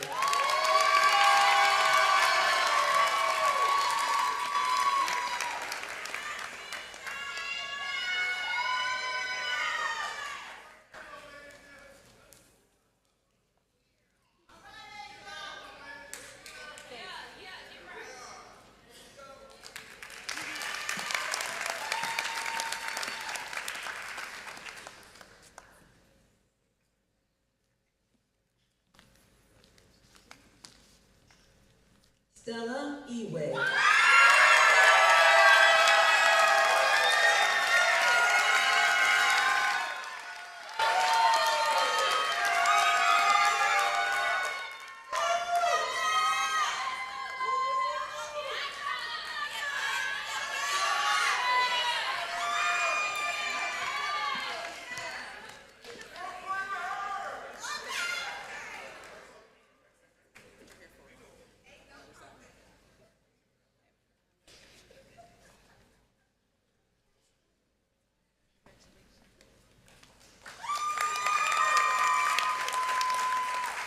Chadrick DeAndre Hudson.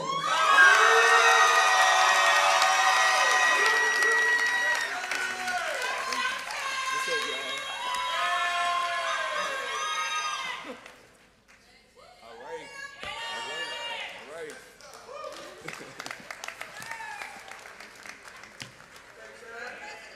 Wow. Love you too. David Daniel Bennett.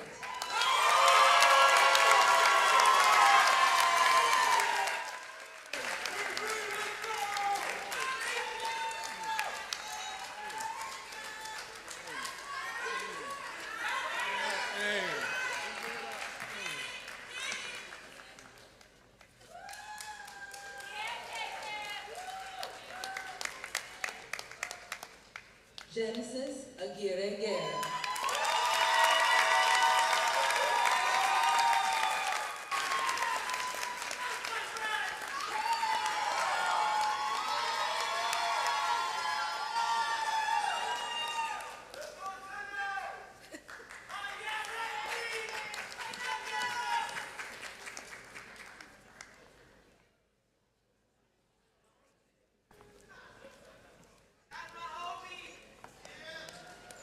Francisca Johanna Perez.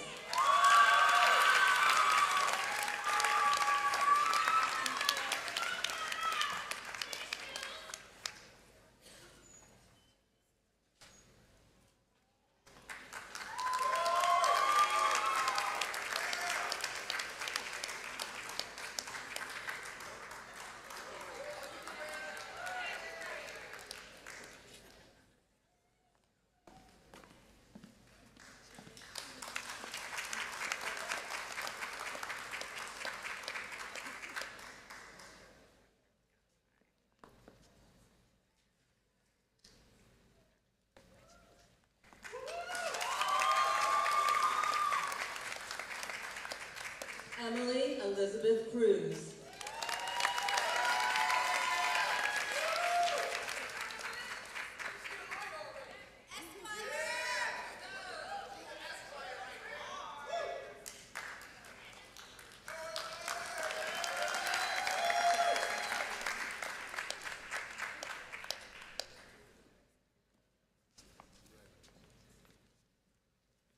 Laura Suzanne Newman.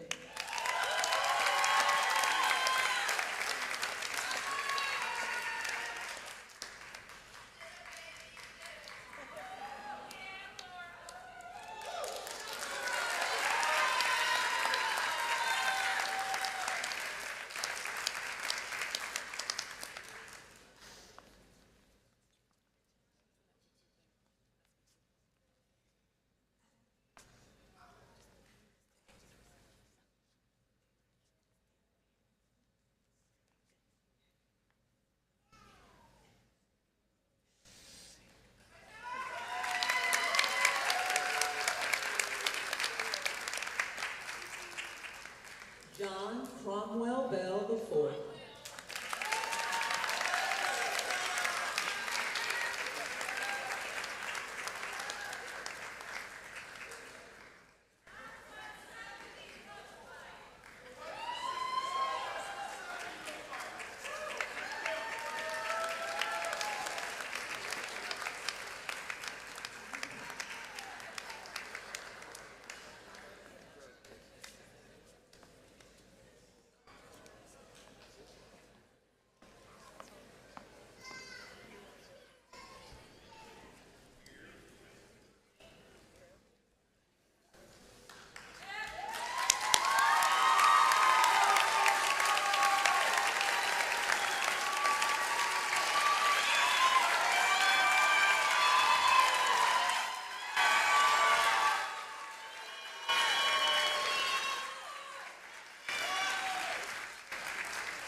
present to you the candidates for the Juris Doctor degree. Each has been found by vote of the faculty of the David A. Clark School of Law at the University of the District of Columbia to have satisfied all requirements needed for conferral of their degree.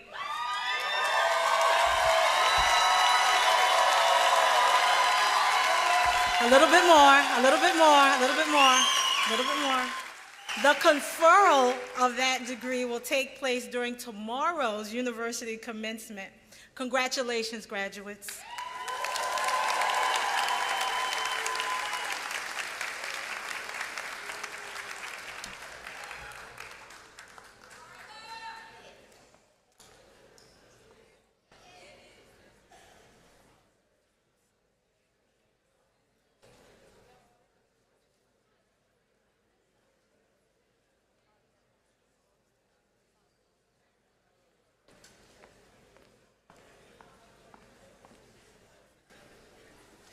We ask that you please remain. We ask that you please remain while we listen to our university's alma mater, our glorious UDC.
You may be seated, graduates. What a glorious afternoon it has been.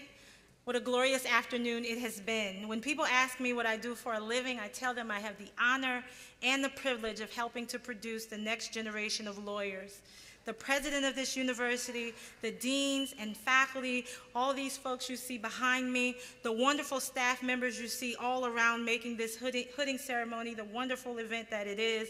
We all engage and devote ourselves, our expertise, our care, and our dedication collectively to producing the next generation of UDC educated lawyers.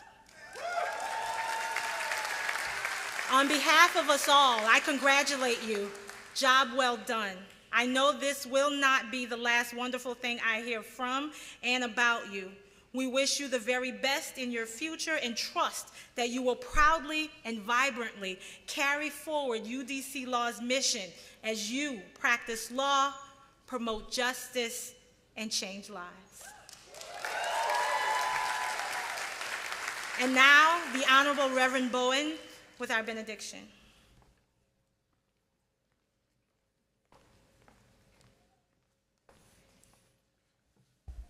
Congratulations, graduates. Now let's look to the one who is and was, the one who was before there was a was or an is, and the one who will be when is and was are no more.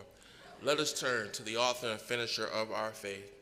We thank you for this day. We thank you for these graduates. We pray that you would cause them to not only seek justice, but to chase it and to love mercy. And now go forth into this world in peace, seeking justice and loving mercy. Be of good courage. Hold fast that which is good. There's a bright side somewhere. Don't you stop until you find it. Strengthen the faint-hearted. Support the weak. Help the afflicted. Don't look down on anyone save to lift them up. Honor everyone. In the name of the one who our grandparents called on, in that name, amen.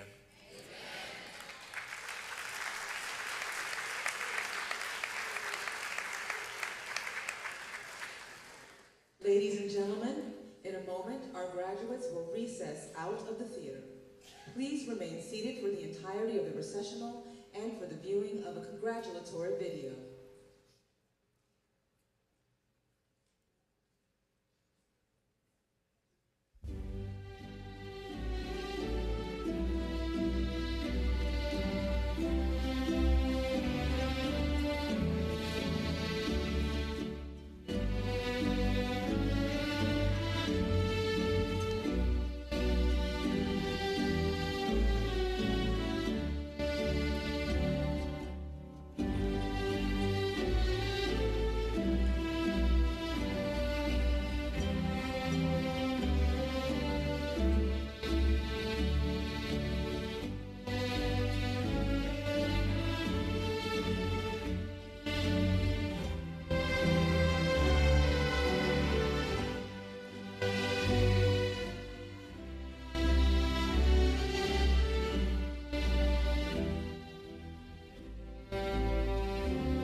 As you celebrate the conclusion of one chapter and the beginning of another, remember why you started and remember who you are. You are a firebird, and your purpose is to rise. Practice law, promote justice, and change lives.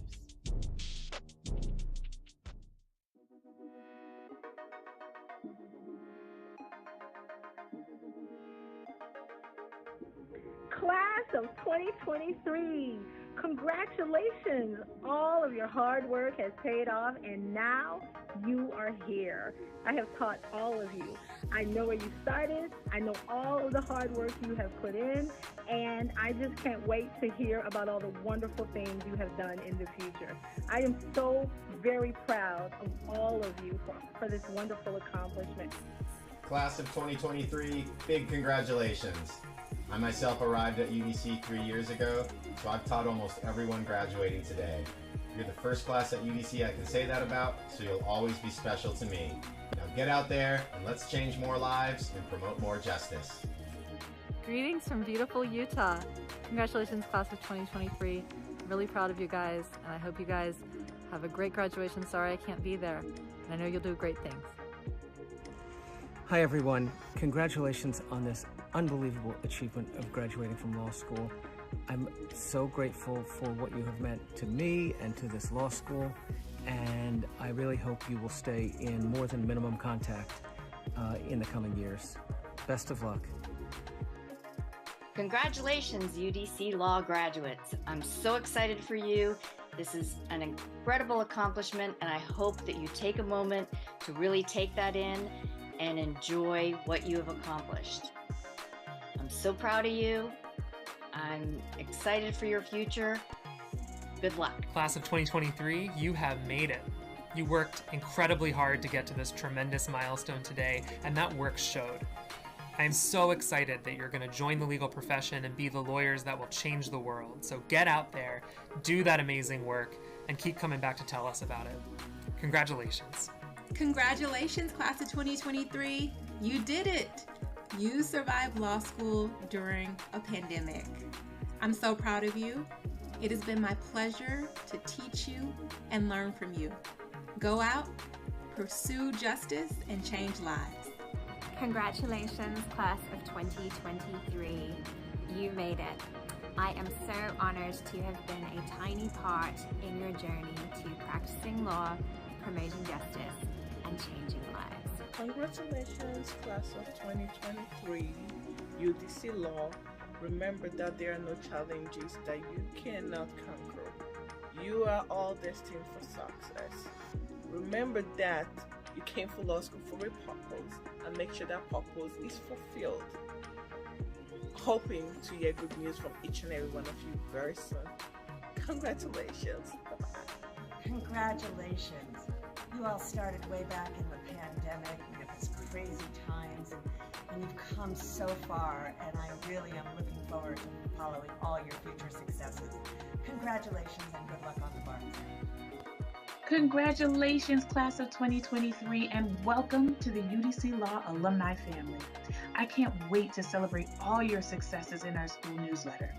Speaking of that, make sure you look for the QR code in the hooding ceremony program and fill out the information so that way we can stay in contact. Congratulations again. We are so proud of you. Congratulations to the hardest working law students on the planet. I am so proud of you and so honored and privileged to have been a part of your journey. I can't wait to see how you make your mark as you practice law, promote justice, and change lives. Welcome to this great, great profession. Congratulations, class of 2023. You survived law school. You did it. Hope you're able to take in this moment and celebrate this huge accomplishment. And then buckle down for the bar exam this summer, and then stay in touch as you embark on your social justice advocacy and attorney careers. Congratulations. Dear graduates of 2023, I leave you with one of my famous mottos by an African-American liberation leader named Amilcar Cabral. And Cabral said, "Tell no lies and claim no easy victories." I support you in the future.